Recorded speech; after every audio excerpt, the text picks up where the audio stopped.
Hello everyone. My name is Shishku Shanchelia. I am currently pursuing computer science engineering in National Institute of Technology, Karnataka, Surathkal. I am a third year student there. Today we will be discussing in chapter 3 of physics of class 12 current electricity.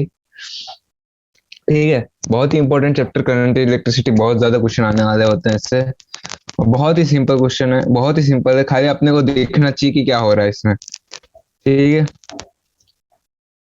ये अपने NCERT exemplar के condition में ये series चल रही है, तो आज हम लोग करंट इलेक्ट्रिसिटी डिस्कस करने वाले हैं। हम लोग आते हैं एमसीक्यू वन पे सीधा। 3.1 क्वेश्चन पढ़ते हैं। क्या है? Consider current carrying wire, current I है, जैसे वो सर्कल, ठीक है, करंट प्रोग्रेस जे है along the wire, direction of current density changes in exact manner while the current I remains unaffected. The agent that is actually responsible for, current नहीं बदल रहा है, डेंसिटी बदल रही है। डेंसिटी क्या होता है? Current upon area. आई बदल नहीं रहा है, डी जे बदल दिए, यानी एरिया बदल रहा है, या एरिया बदल रहा है, या एरिया से वो नीचे वाले जितने भी फैक्टर्स है वो सब बदल रहे हैं इसको।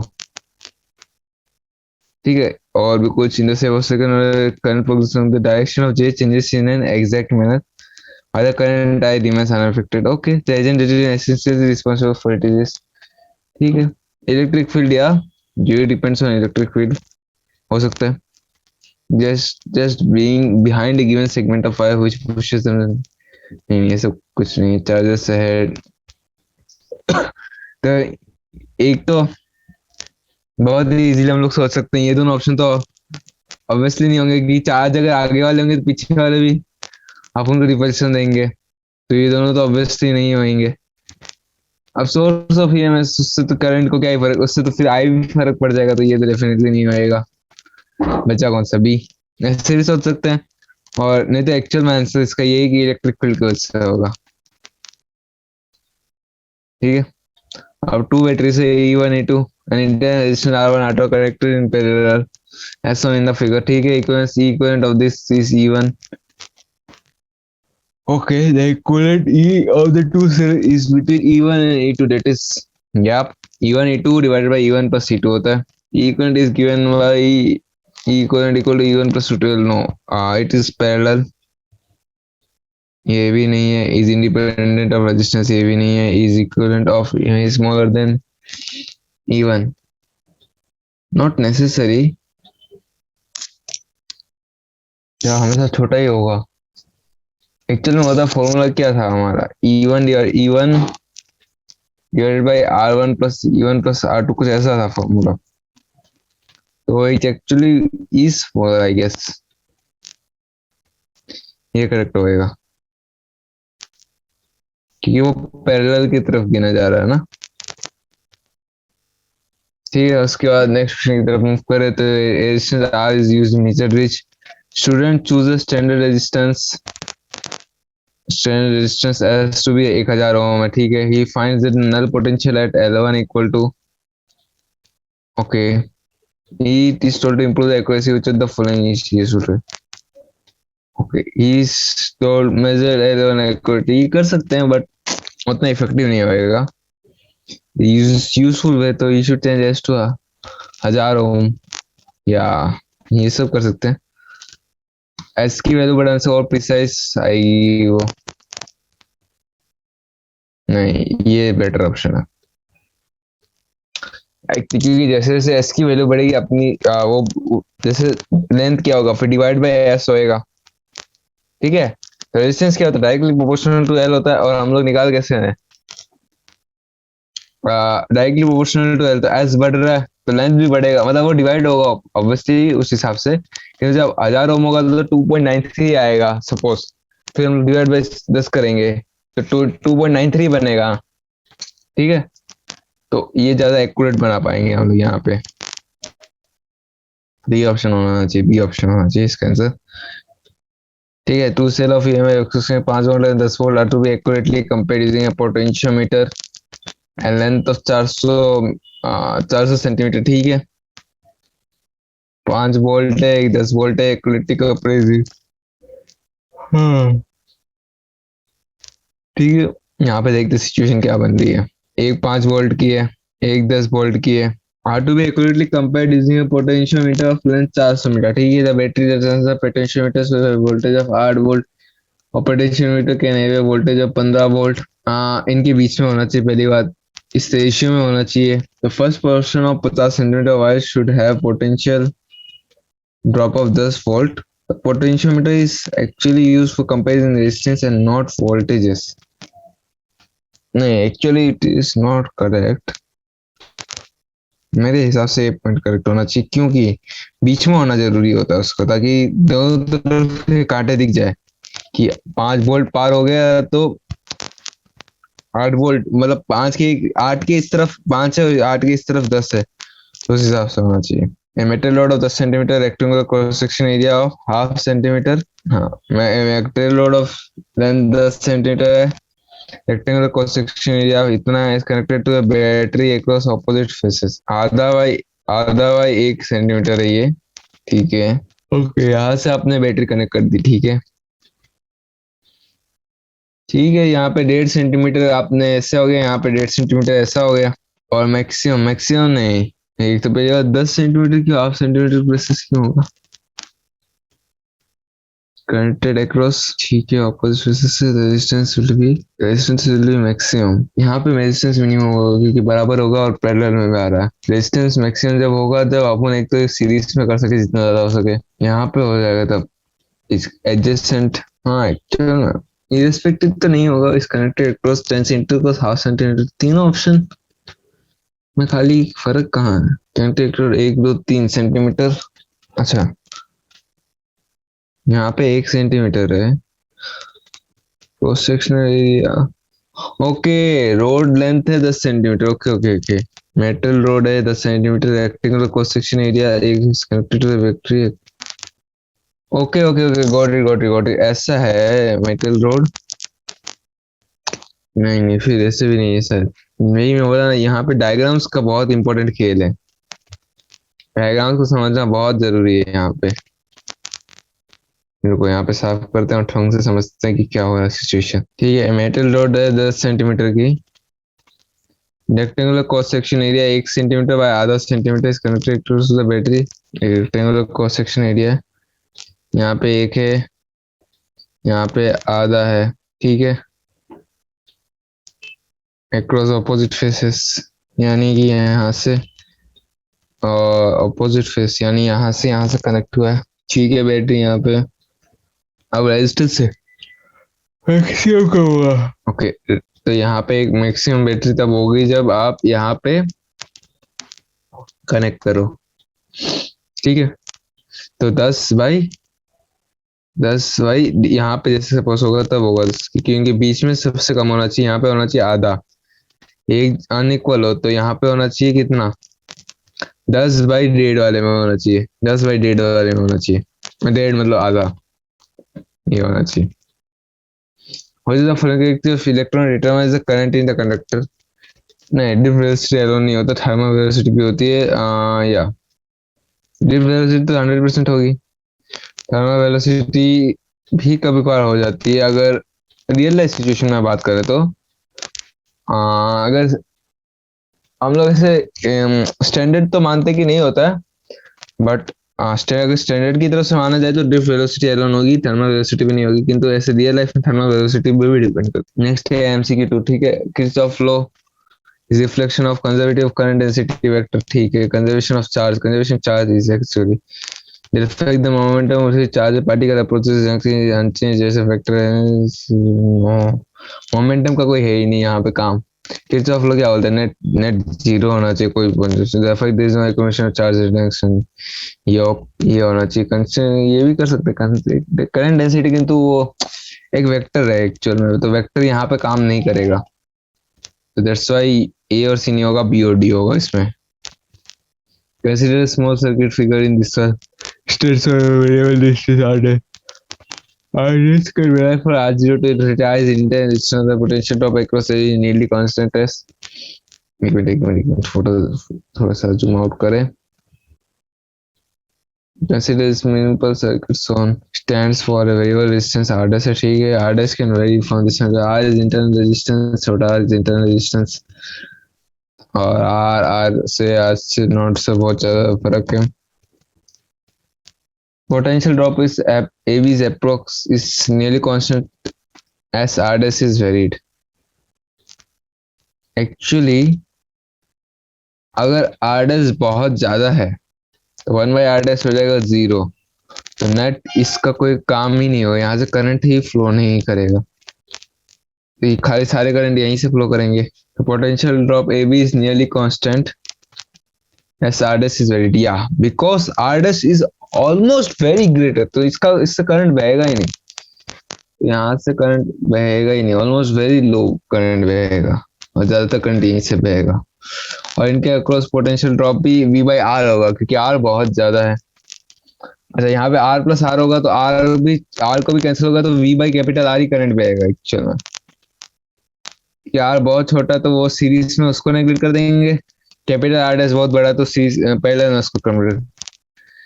Sensitivity on R current through R dash nearly constant as R dash is very constant, तो क्या ही बोले, वो 0 ही होगा। I डैश या कह सकते हैं थोड़ा ज्यादा ही रहेगा। I depends on sensitivity of R dash, हाँ थोड़ा बहुत वो सब R डैश का थोड़ा बहुत चक्कर चला देना। Temperature dependency on resistivity, rotary of semiconductors, insulators and metals is significantly based on the following factors. ठीक है, नंबर ऑफ चार्ज के लिए हाँ, temperature dependency of resistivity, rotary of semiconductors, insulators and metals is significantly based on the following factors. Number of charge carriers can change with temperature T. Time interval between two successive collisions can depend on T. Length of material can be a function of T. Mass of carries no. Time interval between two successive collisions or between non T. Temperature kind, हाँ वो temperature बढ़ जाएगा तो time interval घट जाएगा successive collision, क्योंकि ज्यादा collision हुआ। Number of charge cages can increase temperature. Number of charge cages नहीं वो सब खाली वो उबाल आ रहा है, मतलब समझ लो। ठीक है, इसको टिक मान लेते हैं। The measurement of an annular resistance R is to be carried on a Wheatstone, which is figure 3.25. Wheatstone बीज तो अपने को पता ही है, यहाँ से यहाँ पे चल रहा है, यहाँ से यहाँ पे एक चल रहा है, एक यहाँ से यहाँ पे एक चल रहा है, एक यहाँ से यहाँ पे एक चल रहा है, और एक ये Wheatstone बीज है यहाँ पे जो इनके जंक्शन पे होगा, और एक यहाँ से करंट पास करने के लिए इलेक्ट्रिसिटी वाला ये Wheatstone बीज। ठीक है, ड्राइंग के वहां जाना था समझो। Measurement of an under resistance is carried out on a Wheatstone bridge to perform experiment. The first student makes R2 opposite वाले multiply होके बराबर होना चाहिए। नहीं, एरर क्या होएगा यहाँ पे, R2 वेरी करना है, delta R2 into delta R1 plus into R3 plus वो कर देना। ठीक है, एरर का फॉर्मूला मैं बता देता हूँ, देते हैं तो साफ कर दें, उसके बाद हम लोग चलते हैं इसको पढ़ने में। ठीक है, अगर टेक्स्ट पे चलते हैं, टेक्स्ट से ये समझ आएगा। R equal to R2 divide by R3 R1 into R3। तो जनरली क्या होता है, जब अपन डिफरेंस निकाल रहे हैं तो अपन डी से कर लेते हैं। ठीक है, तो इसमें क्या कर सकते हैं अपन, DR2 प्लस DR1। ठीक है, चेंज इन जो एरर होता है, ओके, एरर मेजरमेंट क्या ज्यादा फर्क, ये 10 से मल्टीप्लाई किया ना, DR2 बाई R2 होगा, DR1 बाई R1 होगा, तो उसमें ऑटोमेटिकली वही सारे 10 से मल्टीप्लाई करते हुए क्यों दिख रहा है। यहाँ पे आपने 1000 से मल्टीप्लाई किया, रेस्टोरेंट में R2 equal to this one, जब बोलो R3 सेम लिया, ठीक है, R3 वाले में कोई दिक्कत नहीं आएगी, तो R2 बाई R1 ऑब्वियसली ये error will be same, error will be same, क्योंकि उस वाले फैक्टर में दोनों में सेम आएगा। Do depend on the accuracy of, सही है, ये भी सही है, ये भी सही है। Student uses large values of R, हाँ ये भी सही है एक्चुअल में। What's only very accurate instrument has no error of measurement, नहीं सब में एरर वो तो रहेगा ही ऑब्वियसली। ठीक है, D is the neutral point. ठीक है, L1 R1 L1 equal to R1 डाई के प्रोपोर्शनल होता है L1, तो L1 into D is a neutral point, the meter waves can have no other neutral point for this। यार true, एक ही neutral point होता है हमेशा, हम जो कि करते हैं। ठीक है, ये इंटू इसकी लेंथ इक्वल टू ये इंटू इसकी लेंथ होगी, जो कि कंटेन्स है point metre on this one. तो देखो इसमें भी एक पॉइंट है कि ये इंटू दिस लेंथ, ये इंटू दिस लेंथ, तो क्या होगा, लीनियर इक्वेशन बन रही है, तो लीनियर इक्वेशन का एक ही सॉल्यूशन हो सकता है एट मैक्स, वो भी एट मैक्स, और एक ही होगी ऑब्वियसली अगर कंडीशन सही है। तो हंड्रेड जो कि कंटेक्ट से point of metre left on the current flows to B from the wire, मतलब जो कि contact point and the metre wire left to D, left to D तो यहाँ पे चली जाएगी, राइट टू डी में यहाँ पे चली जाएगी। हाँ तो मतलब जी से पास हो जाएगी current, the neutral point shifts towards left when R is increased, R increase होगा तो ये इस चीज को घटानी पड़ेगी, मतलब यहाँ पे शिफ्ट होएगा, तो neutral point shift towards left नहीं, गलत है, शिफ्ट टुवर्ड्स राइट होएगा।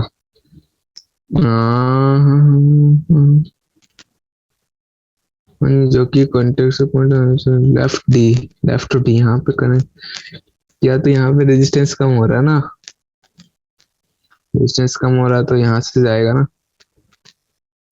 supposed to be from wire, या नीचे रेजिस्टेंस कम हो रहा है तो यहाँ जाएगा। ठीक है, ये भी सही है, ये उसके जैसे ऑपोजिट। ठीक है, momentum conserve one charges junction, actually charges में मोमेंटम का काम नहीं, क्योंकि वो वेक्टर क्वांटिटी, वेक्टर। अब यही तो सबसे पहला जो लेक्चर था मेरा, वेक्टर और स्केलर क्वांटिटी में। Charge is a scalar quantity, momentum is a vector quantity. Charges conserve रहेंगे, मोमेंटम कंजर्व नहीं रहेगा, तो यही सबसे बड़ा रीजन था, और यही इसको किरचॉफ लॉ बोलते हैं। ठीक है, और सेव इसलिए नहीं होगा क्योंकि चार्ज इज वेक्टर क्वांटिटी, तो आप उसको अच्छा, चार्ज इज स्केलर क्वांटिटी, तो चार्ज नेट बराबर रहेगा, अलोंग ए डायरेक्शन वो बराबर रहेगा, जरूरी नहीं है। तो इसके वजह से मोमेंटम कंजर्व नहीं हो पाएगा, क्योंकि मोमेंटम एक vector quantity. Reaction time t is nearly independent of applied E, whereas it changes significantly from temperature T. First fact is that in part responsible for Ohm's law, while the second fact leads to a variation of raw temperature. Elaborate by okay.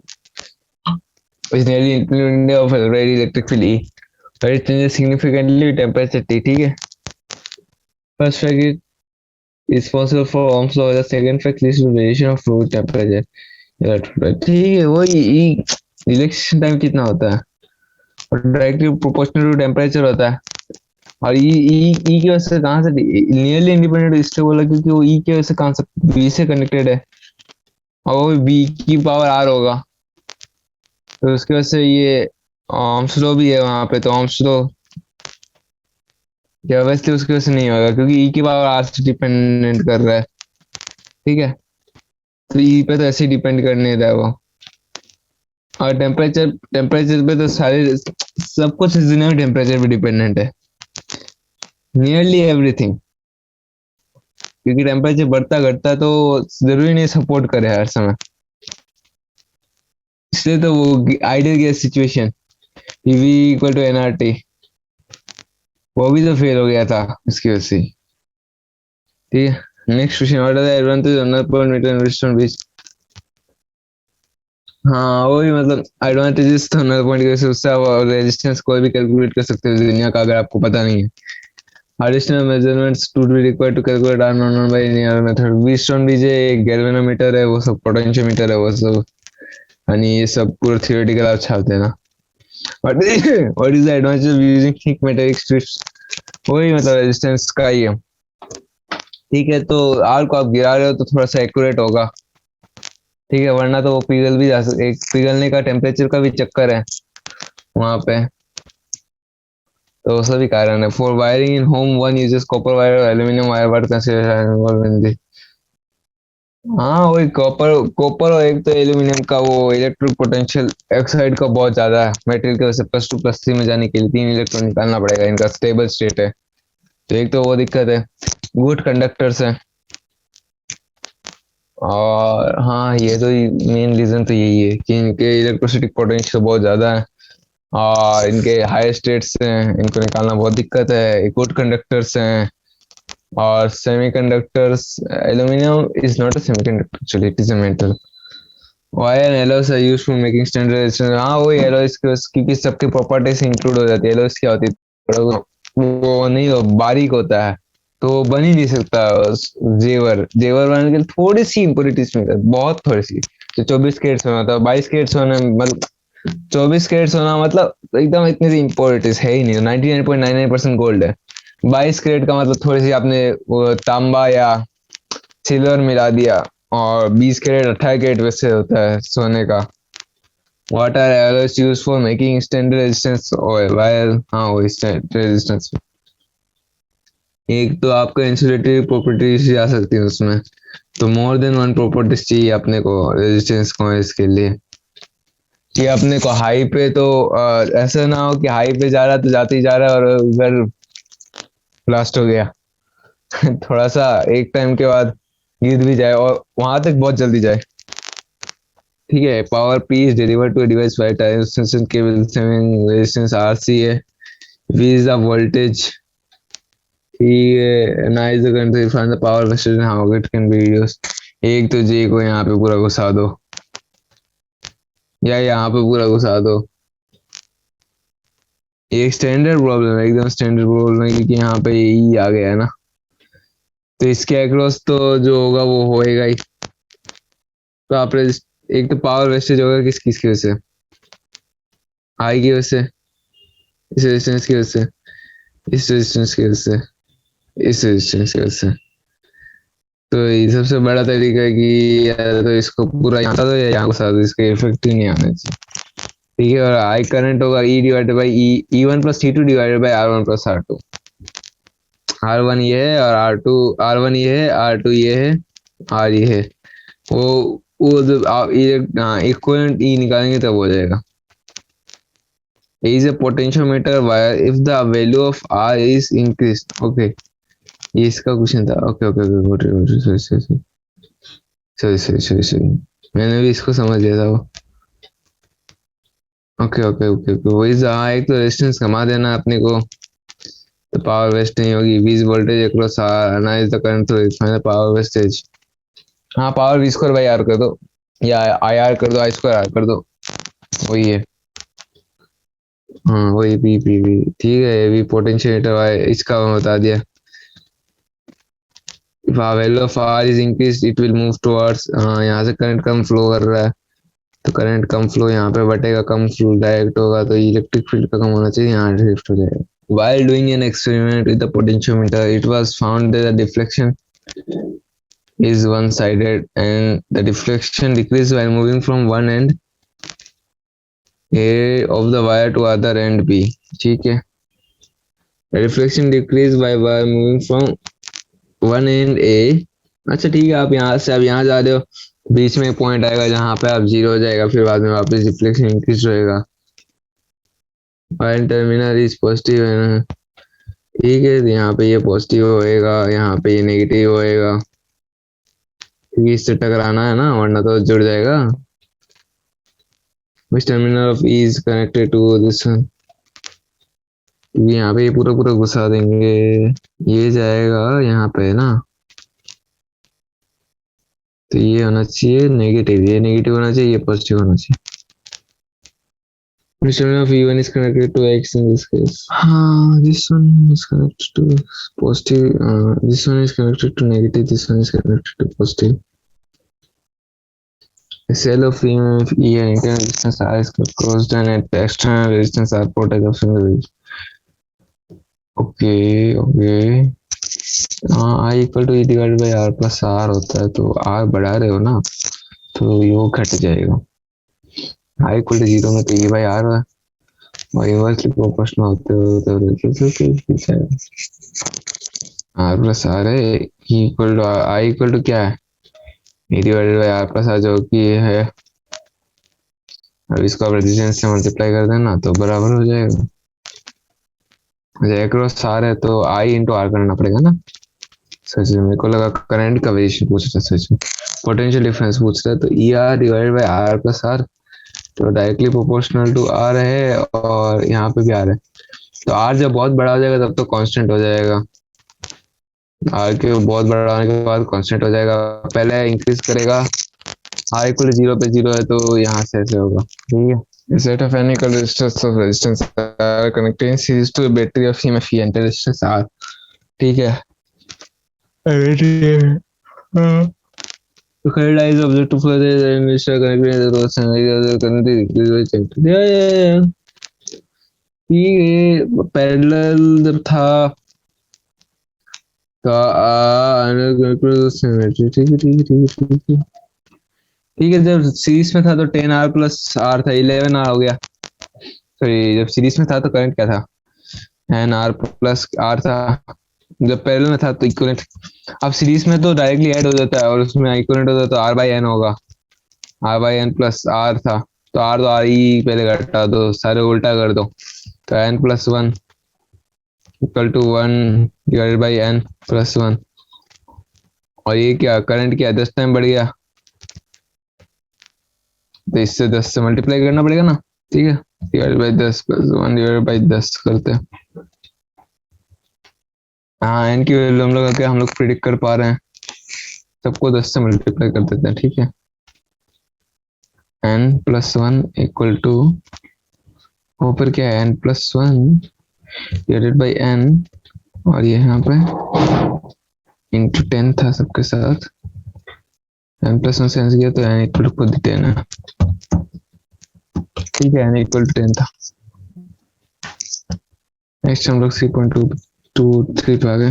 Late there be n resistors R1 से लेके Rn तक R max से max of R1 से लेके Rn तक R minimum है minimum of so that when they are connected in parallel resistance हाँ resulted resistance Rp is less than Rm क्योंकि हाँ और जब पैरेलल होगा तो R max से भी ज्यादा हो जाएगा क्योंकि सबको ऐड कर देना। ये बात तो सही है। इसका प्रूफ R max तो यार सीरीज में तो आप R max से लेके सारे ऐड कर रहे हो और इसमें आप सारे को इन्वेस्ट करके ऐड कर रहे हो तो इससे एक बात समझ आ गया वो उस क्वेश्चन का आंसर जो था वो लेस देन होएगा। R मीन जो R रिजल्टेंट होएगा R1 से लेके सारे ऐड होएंगे ना 1 divided by R1 plus 1 divided by R2 से लेके by Rn तक तो उससे हो जाएगा ये answer. Circuit in the first source two cells connected in opposite to each other cell. Cell E1 is of EMF 6 volt, E2 in resistance 2 ohm है इसका। In resistance 2 ohm the cell E2 is of EMF 4 volt. In resistance 8 ohm find the potential difference between the point A and B.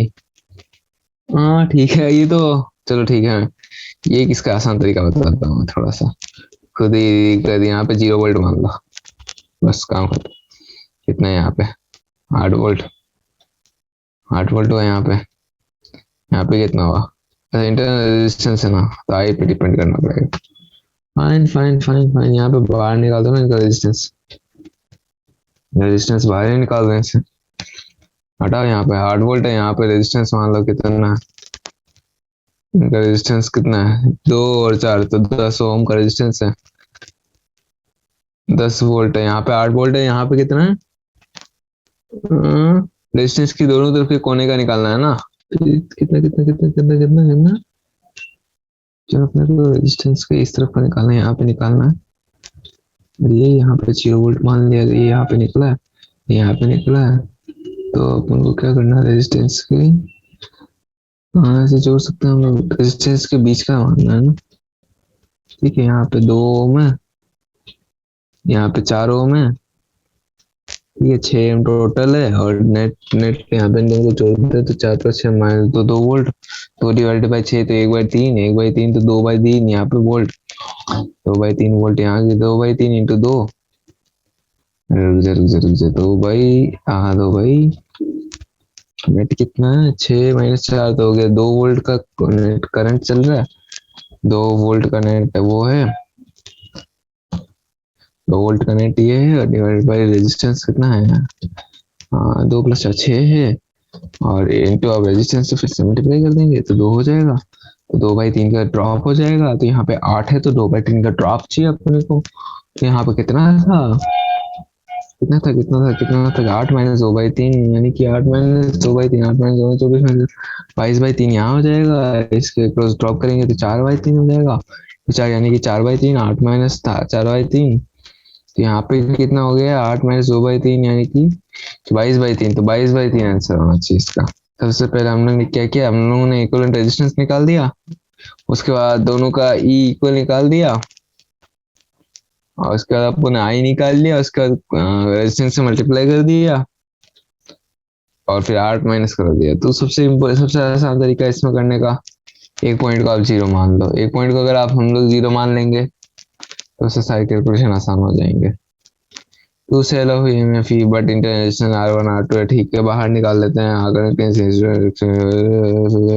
Terminal resistance इसके cross zero हो जाए, R1 R2 को पहले बाहर निकालो, R1 + R2 divide by R, R1 + R2 इसके cross potential difference क्या हो जाए,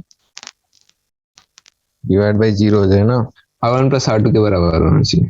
Two conductors are made of symmetry has the same length, ठीक है, ये जो सॉलिड वाला डायमीटर 1 मीटर है, एरिया पे जाने वाला अभी है, एरिया पे डायमीटर और ये सब सुनते एरिया पे भाग जाना अपने को, hollow tube diameter 2 metre, inner diameter 1 metre है, तो हाँ एरिया पे opposite of area, opposite of area होगा A2 डिवाइडेड बाई A1, जो कि क्या होगा पाई इंटू 4 का स्क्वायर -3, तो pi into 3 divide by pi into 1, जो कि डायमीटर का डिवाइड बाई 4 होगा, तो इक्वल टू 3 हो जाएगा। ठीक है, इसका आंसर होगा 3। Which we have to double or increase it 2n times. And suppose there is a circuit consisting of only resistance and batteries, and we have to double all the voltages and resistance on so that the current are not. ठीक है, हाँ ठीक है, current क्या होता है, V divide by R ही होता है ना, अगर आप n टाइम्स आप इसको बढ़ा भी दोगे, इसको भी n टाइम्स बढ़ा दोगे,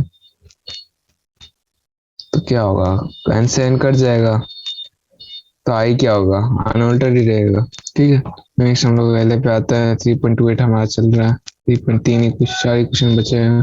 to cell voltage of 10 volt है, एक 2 वोल्ट का है, मतलब इस चैप्टर के ज्यादातर क्वेश्चन इस टाइप के रहेंगे, 2 वोल्ट दे देंगे, 10 वोल्ट दे देंगे, ज्यादातर क्वेश्चन आप एक जगह 0 वोल्ट मान लो, एक जगह उसके अपोजिट का मान लेंगे, मतलब प्लस करके उस टाइप से हो जाएंगे, ज्यादातर क्वेश्चन इस टाइप के ही रहेंगे।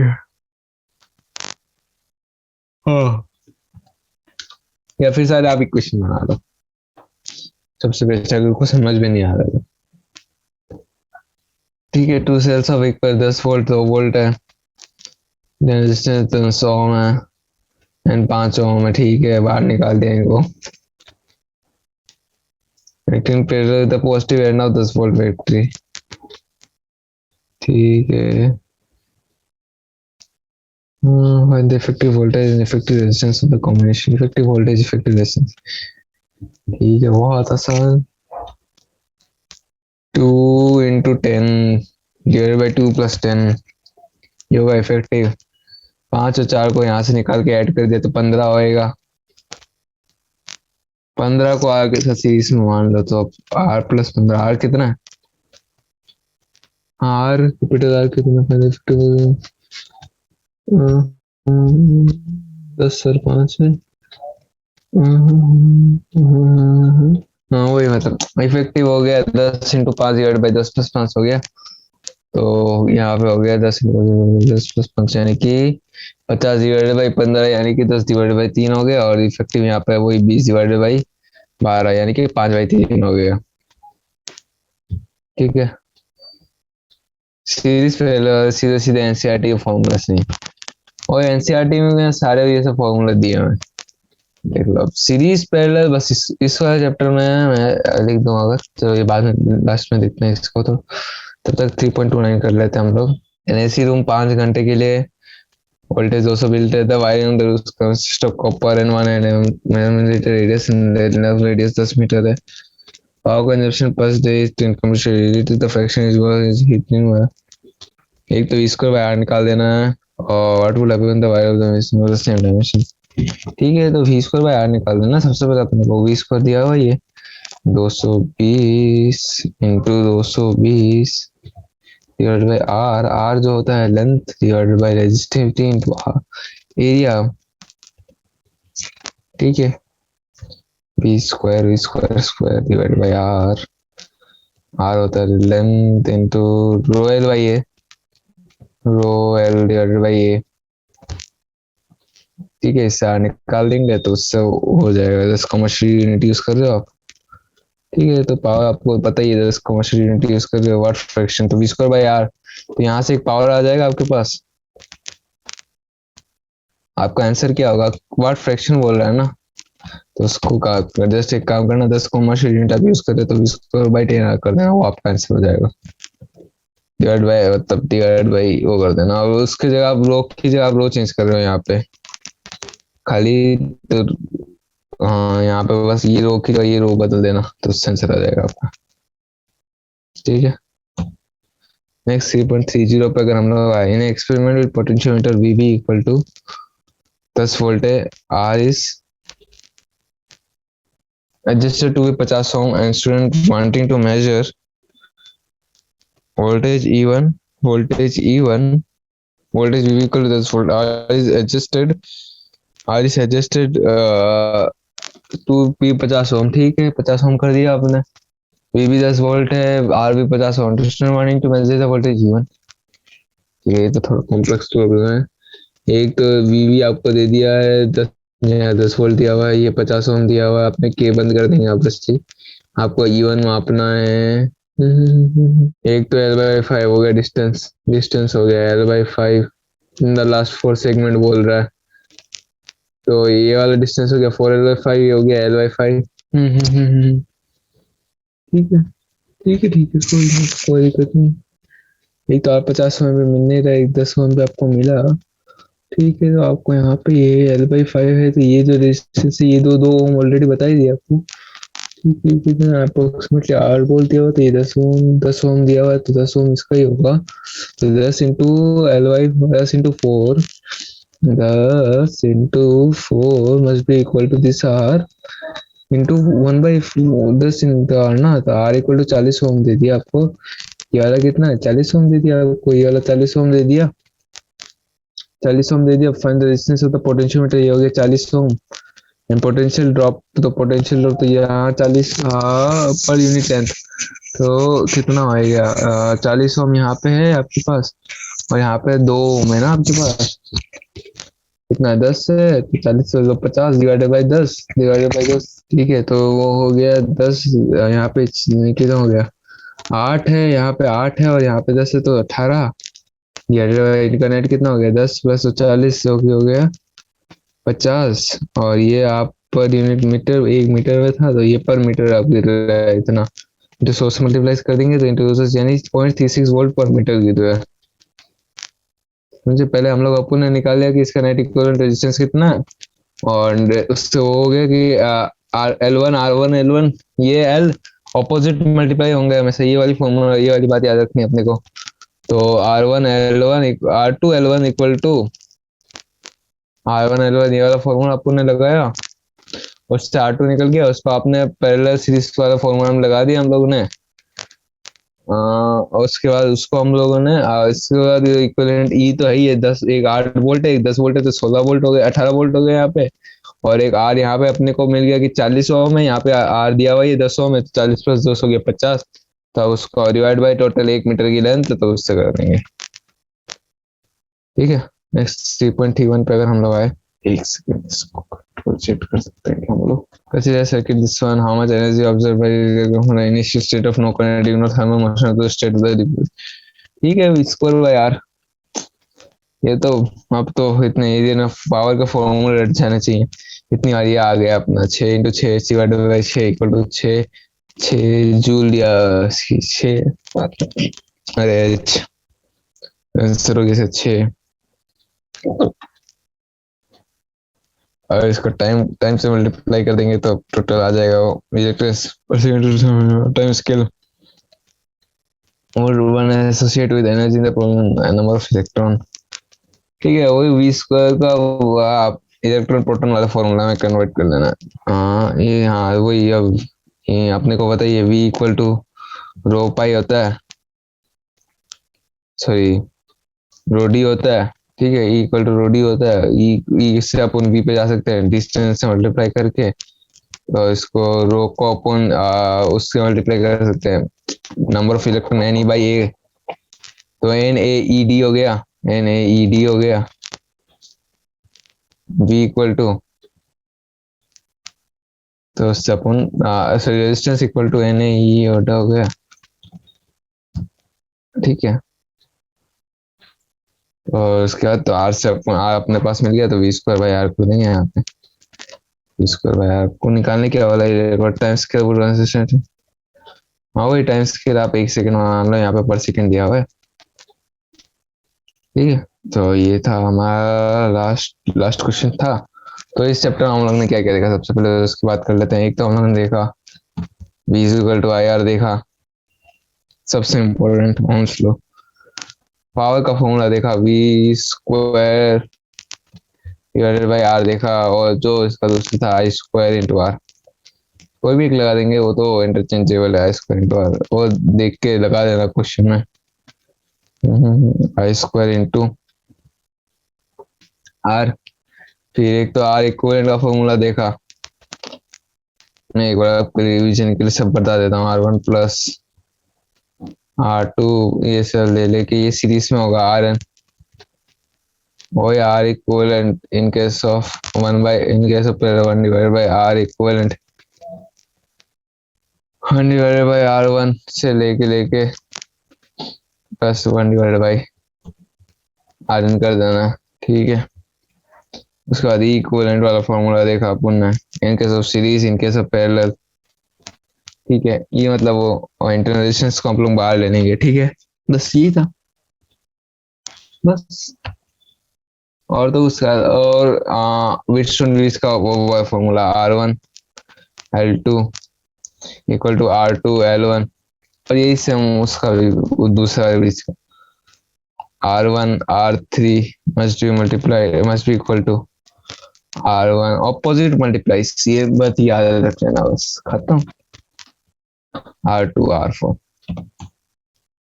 ऑपोजिट मल्टीप्लाइज, ये याद रहेगा तो काम हो जाएगा इन वाले क्वेश्चन में। बस इतने फॉर्मूला है। आज इसमें कम भी है, और सोचने जाए तो इसमें थियोरेटिकल कॉन्सेप्चुअल क्वेश्चन भी नहीं है, तो इससे बहुत ही स्कोरिंग चैप्टर। मैं सबसे स्टार्टिंग में ही बोला था, बहुत ही स्कोरिंग चैप्टर है, इससे भर भर के क्वेश्चन आते हैं, भर भर के क्वेश्चन। बोलिए इस तरह क्वेश्चन, आप पीवाई क्यू खोल के देख लो, ये सब खोल के देख लो। सबसे पहले अपन ने कहाँ से चालू होगी, V equal to I R ohm's law, ohm's law. इससे कहानी चालू होगी। अभी मैं हमेशा ये हर सेशन में बात रिपीट करता हूँ, इलेक्ट्रोस्टैटिक्स में हर कहानी चालू होगी किससे, कूलम्ब्स लॉ से, equal to K Q by R square. Electricity में हर कहानी कहाँ से चालू होगी, ओम्स लॉ से, V equal to I R. बस ग्रेविटेशन में हर कहानी कहाँ से चालू होगी, न्यूटन्स लॉ से, Gm1m2 बाई आर स्क्वायर। बस ये 3 याद रह जाएंगे तो बस काम खत्म, अपनी 50% फिजिक्स सॉल्व। ठीक है, यहाँ पे हर कहानी यहाँ से, चैप्टर की बात करते हैं, हर कहानी कहाँ से चालू होगी, equal to I R ohm's law से चालू होगी। फिर power equal to V square by यहाँ पे आ जाएगी। फिर आई स्क्वायर, वी को आई से रिप्लेस कर देंगे तो आई स्क्वायर इंटू आर, अच्छा आई स्क्वायर डिवाइड में नहीं होगा, आई स्क्वायर इंटू आर होगा। ठीक है, आर इक्वलेंट, अब इसमें आ गया सीरीज पैरेलल। सीरीज में आर इक्वलेंट जो होगा, आर इक्वल आर मतलब रेजिस्टेंस इक्वलेंट ये होगा, और पैरेलल में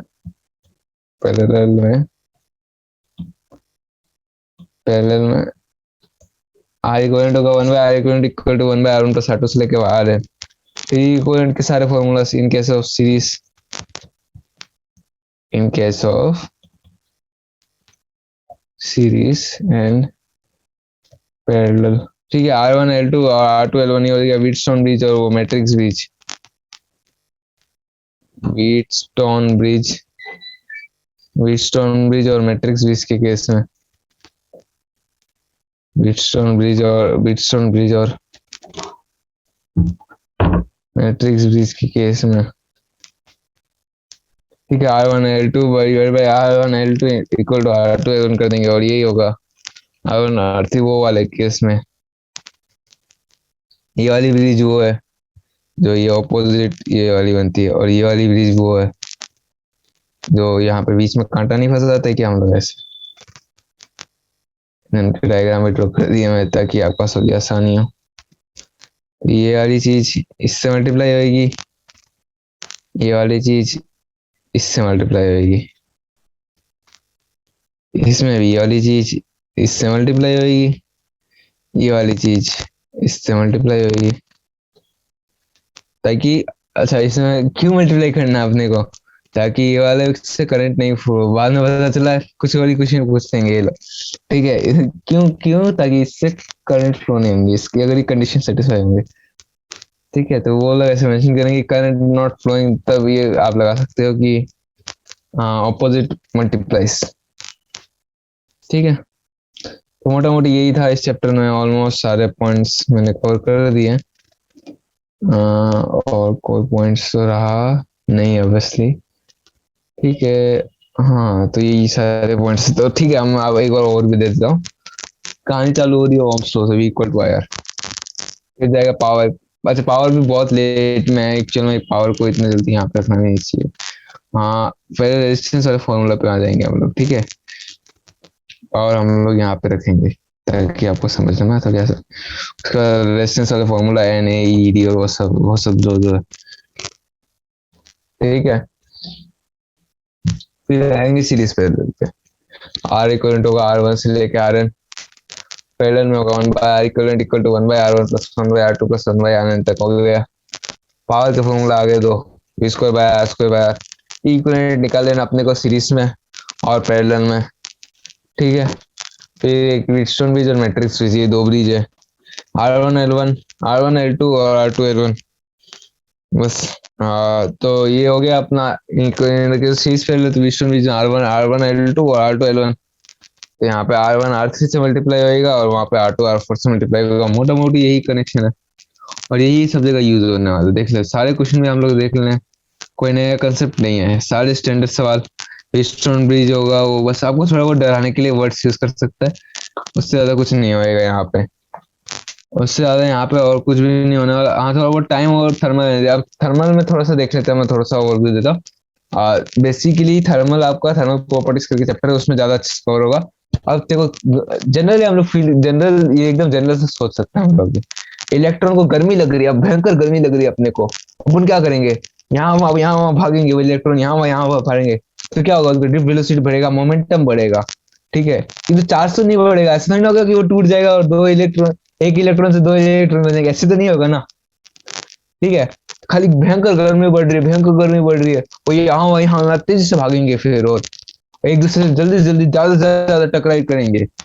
उससे टेम्परेचर बढ़ेगा, जब टेम्परेचर ठंडा होगा तो एकदम ठंडा हो गया, एकदम सुस्ती से बैठे रहेंगे, ज्यादा आराम से धीरे धीरे धीरे धीरे चलेंगे, मतलब टकराएंगे नहीं। ठीक है, आराम से सॉफ्ट सॉफ्ट टकराएंगे। ठीक है, ये जनरल कंसेप्ट है, बाकी इसमें बहुत डिटेल्स होगी क्योंकि इससे लेंथ इलेक्ट्रिसिटी होगा। तो यहाँ धक्का मारा हूँ, वहां धक्का मारा हूँ, तो वो बेचारा वो जब ट्यूब होगा वो बोलेगा नहीं, तो मैं एक्सपांड हो जाता हूँ ताकि मुझे धक्का कम लगे। इस समझाने का एक्चुअल इसके पीछे रीजन कुछ और से होते हैं। जनरल हम लोग सोच सकते हैं इस तरह से, इमेजिन नहीं कर सकते हैं। यही जनरल गर्मी की theory, thermal conductivity L equal to alpha L1 plus alpha delta T होता है। इसका फॉर्मूला मैं बता देता हूँ, क्योंकि जब लेंथ में यूज आएगा तो R इक्वल में वो होगा, और A में भी सेम चीज होगा। Alpha is the coefficient of linear expansion, उसमें भी बीटा आएगा, तो beta is the coefficient of areal expansion. तो उससे हम लोग कर सकते हैं अगर कोई क्वेश्चन आएगा। इसमें कभी क्वेश्चन मिला नहीं अपने को, इधर अगर कोई क्वेश्चन आएगा R directly proportional to L है, R equal to rho L divided by area था। ठीक है, तो ठीक है हम लोग डायरेक्ट इससे, इसमें कोई क्वेश्चन तो मिल रहा नहीं, किंतु L वाले में वो वाले फॉर्मूला आप लोग लगा सकते हैं और ए में ए वाले फॉर्मूला लगा सकते हैं, ठीक है, जो थर्मल एक्सपेंशन वाले। तो उससे कोई कॉम्बिनेशन क्वेश्चन मेरे को लगता है बन सकता है जेईई एडवांस में, और बना भी होंगे। अगर पीवाईक्यू खोलेंगे होंगे तो वो उससे बने भी होंगे ऑब्वियसली, ठीक है। यही थे जनरल इस चैप्टर के ऊपर। हाँ, ये बाकी सब इसके क्या बोलते समरी है, तो ये सब हम लोग पढ़ लेंगे तो अपना एग्जाम बहुत सुविधापूर्ण हो जाएगा। So I hope you have learned something new and thank you for listening to me so patiently. See you on the next chapter. Thank you.